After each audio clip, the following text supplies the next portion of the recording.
जीवन में नौकरी मिलना न केवल आर्थिक सुरक्षा बल्कि आत्मसम्मान और सामाजिक पहचान का भी माध्यम होता है। कई बार कैपेबल होने के बावजूद बार बार इंटरव्यू में असफलता, नौकरी की तलाश में लंबा समय लगना या मनचाही नौकरी न मिलना जैसी समस्याएं सामने आती हैं। ऐसे में वैदिक ज्योतिष्य समझने में मदद करता है कि कौन से ग्रह या भाव बाधा उत्पन्न कर रहे हैं और उनके उपाय क्या किए जा सकते हैं ताकि जल्दी और परमानेंट नौकरी प्राप्त हो सके।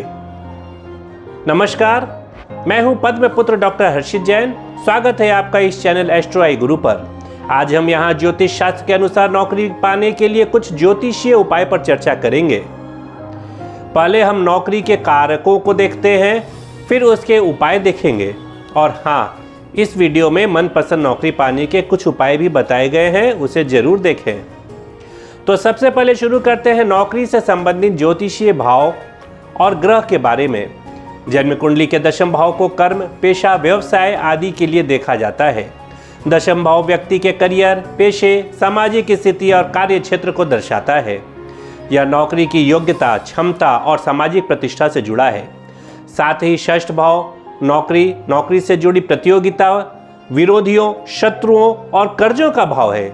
यह भाव सरकारी या निजी नौकरी के लिए प्रतिस्पर्धा और सेवा क्षेत्र का प्रतिनिधित्व भी करता है। इसके साथ एकादश भाव जो आय और इच्छाओं की पूर्ति के लिए देखा जाता है। यह भाव आर्थिक लाभ, वेतन, प्रोफेशनल नेटवर्क और इच्छाओं की पूर्ति से संबंधित होता है। यह बताता है कि व्यक्ति को नौकरी से कितना लाभ मिलेगा। इन सब के साथ देखना जरूरी होता है नवम भाव भी। यह भाव भाग्य, उच्च शिक्षा, गुरु कृपा और पुण्य कर्मों का कारक है। जब भाग्य मजबूत होता है तो सही समय पर सही नौकरी प्राप्त होती है। अब देखते हैं नौकरी पाने में किन वजहों से बाधाएं आती हैं और उनके ज्योतिषीय कारण। पहला है दशम भाव का पीड़ित होना। यदि दशम भाव में राहु, केतु, शनि या मंगल जैसे क्रूर ग्रह बैठे हो और शुभ दृष्टि न हो तो व्यक्ति को नौकरी मिलने में कठिनाई होती है। बार बार प्रयास करने के बाद भी परिणाम नहीं मिल पाता। दूसरा है षष्ठ भाव। इस भाव में पाप ग्रहों की स्थिति को देखना होता है। षष्ठ भाव में राहु या केतु की उपस्थिति व्यक्ति को प्रतियोगिता में भ्रमित करती है। मंगल की स्थिति शत्रुता और विवाद लाती है, जिससे सब कुछ ठीक होते हुए भी इंटरव्यू में सफलता नहीं मिल पाती। तीसरा है नवम भाव का दुर्बल होना। नवम भाव दुर्बल हो या नवमेश ग्रह नीच राशि में हो तो भाग्य साथ नहीं देता और योग्यता के बावजूद भी नौकरी नहीं मिल पाती। चौथा है गुरु और बुध का कमजोर होना। बुद्धि, ज्ञान और निर्णय क्षमता से जुड़े ये बुध और गुरु ग्रह कमजोर हो तो व्यक्ति साक्षात्कार में अच्छा प्रदर्शन नहीं कर पाता। पांचवा है शुभ दशा का न चलना। जिस समय नौकरी पाने का प्रयास किया जा रहा है उस समय अगर व्यक्ति की कुंडली में पाप ग्रहों की दशा चल रही हो या अशुभ ग्रहों की अंतर्दशा प्रभावित हो तो कार्यों में बाधा आती है और नौकरी मिलना टल रहा जाता है। साथ ही देखना होता है शनि की 7.5 या ढैया। जब शनि की 7.5 या ढैया चल रही हो और शनि पीड़ित हो तब भी व्यक्ति को नौकरी मिलने में विलंब होता है।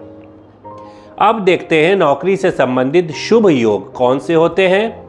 आपकी कुंडली में नौकरी से संबंधित शुभ योग भी होने चाहिए, जैसे धनराज योग, जब दशम और नवम भाव के स्वामी का संबंध केंद्र या त्रिकोण भावों में हो। गजकेसरी योग, चंद्रमा और गुरु का शुभ संबंध हो तो मानसिक संतुलन और भाग्य का साथ मिलता है। शश योग, मकर या तुला राशि में शनि का बलवान होना श्रम से सफलता की ओर इशारा करता है।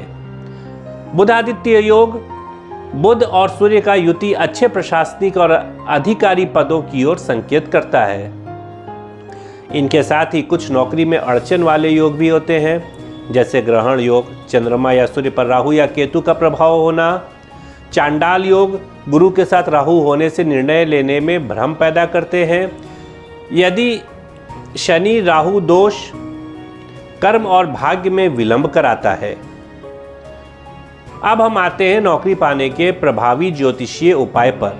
तो कुछ उपाय हैं जो नौकरी दिलाने में सहायक हो सकते हैं, जैसे सूर्य को अर्घ देना उत्तम होता है, क्योंकि सूर्य आत्मविश्वास, सरकारी नौकरी और पद का कारक है। इसलिए प्रतिदिन सूर्योदय के समय तांबे के लोटे में जल लेकर सूर्य को अर्घ दें और सूर्य मंत्र ओम घृणी सूर्याय नमः का कम से कम 11 बार जाप अवश्य करें। शनिवार को शनि की शांति करें। शनि कर्म का कारक है और नौकरी में टिकाव लाता है। शनिवार को पीपल के वृक्ष के नीचे सरसों के तेल का दीपक जलाना एक पॉजिटिविटी लाता है। काले तिल, कंबल, चप्पल और लोहे का दान करना भी उचित होता है। गुरुवार को भगवान विष्णु की पूजा करें। इससे गुरु नौकरी के शुभ अवसरों का मार्ग खोलता है। इसके लिए हर गुरुवार को केले के पेड़ की पूजा कर सकते हैं। साथ ही गुरु मंत्र का जाप करना चाहिए। पीले वस्त्र धारण करना, पीले चने का दान करना भी अच्छा होता है। इसके अतिरिक्त बुधवार को गणेश पूजन करें। बुध बुद्धि और वाणी का कारक है जो साक्षात्कार में सफलता दिलाता है। बुधवार को भगवान गणेश को दुर्वा चढ़ाएं। हरे कपड़े पहने, हरी मूंग और धनिया का दान करें। ओम गम गणपतये नमः का जाप करें। हनुमान जी की आराधना करने से शत्रुओं से रक्षा होती है और साहस मिलता है। कई बार हम इंटरव्यू के समय नर्वस हो जाते हैं। इसके लिए मंगलवार और शनिवार को हनुमान चालीसा का पाठ करें। हनुमान जी को मसूर की दाल, सिंदूर और चमेली का तेल चढ़ाएं। इसके अतिरिक्त जल्दी नौकरी पाने हेतु कुछ विशेष ज्योतिषीय उपाय भी हैं। इनमें से जो उपाय आपसे आसानी से हो सके उसे आपको करना चाहिए। पहला है नवग्रह शांति यज्ञ। यदि कुंडली में कई ग्रह पीड़ित हो तो नवग्रह शांति यज्ञ कराना अत्यंत फलदायक होता है। यह ग्रहों की बाधा को शांत कर कार्य में सफलता दिलाता है। दूसरा, मातंगी देवी या सरस्वती देवी की उपासना करना। यदि बुद्धि और वाणी में कमजोरी हो तो सरस्वती पूजन से कार्य में निपुणता आती है। तीसरा, प्रतिदिन विष्णु सहस्त्र नाम का पाठ करने से भाग्य खुलता है और नौकरी के मार्ग सुगम होते हैं। इन सबके साथ ग्रहों से संबंधित वस्तुओं का भी दान एक शक्तिशाली उपाय है जो आपकी कुंडली के अशुभ ग्रहों को शांत करता है। जैसे शनि के लिए काले तिल, काला कपड़ा, चमड़े की चप्पल का दान करना। सूर्य के लिए गुड़, तांबा, लाल वस्त्र का दान करना। गुरु के लिए पीला चना, केले, हल्दी का दान। बुध के लिए हरी मूंग का दान। केतु के लिए कंबल, नारियल, नीले वस्त्र का दान। कुल मिलाकर हम कह सकते हैं कि नौकरी मिलना सिर्फ मेहनत का फल नहीं है, बल्कि उसमें भाग्य और ग्रहों की भूमिका भी अहम होती है। कुंडली में यदि दशम, षष्ठ या नवम भाव पीड़ित हो या शुभ दशा नहीं चल रही हो तो प्रयास के बावजूद सफलता नहीं मिल पाती। लेकिन सही समय पर सही ज्योतिषीय उपाय, मंत्र, जाप, दान और साधना से बाधाओं को काफी हद तक दूर किया जा सकता है। नौकरी पाने में हो रही परेशानी एक गंभीर लेकिन ज्योतिष शास्त्र द्वारा समझी जा सकने वाली स्थिति है। जन्म कुंडली में विभिन्न योगों, दशाओं, भावों और ग्रहों के आधार पर हम नौकरी की सटीक गणना कर सकते हैं। साथ ही वेद, पुराण और आधुनिक ज्योतिष ग्रंथों में सुझाए गए उपायों के माध्यम से इन समस्याओं को काफी हद तक दूर भी किया जा सकता है। ध्यान रहे, उपाय तभी प्रभावी होते हैं जब वे सच्चे मन से, नियम पूर्वक और विश्वास के साथ किए जाएं। यदि आपकी कुंडली में नौकरी से संबंधित कोई दोष है तो किसी योग्य एस्ट्रोलॉजर से परामर्श लें और जीवन में सकारात्मक सोच बनाए रखें। सही समय पर ईश्वर उचित व्यक्ति से मिलवाता ही है। यदि आप चाहें तो हमसे व्हाट्सएप पर संपर्क करके अपनी जन्म कुंडली का विश्लेषण करवा सकते हैं, जिससे हम नौकरी संबंधी संभावनाओं और उपायों की व्यक्तिगत सलाह देने का प्रयास करेंगे। पुनः निवेदन है कि यदि आपने अभी तक इस चैनल को सब्सक्राइब नहीं किया है तो सब्सक्राइब करें, वीडियो लाइक करें, शेयर करें। आज के लिए बस इतना ही। फिर मिलते हैं नए वीडियो में नई जानकारी के साथ। तब तक के लिए नमस्कार।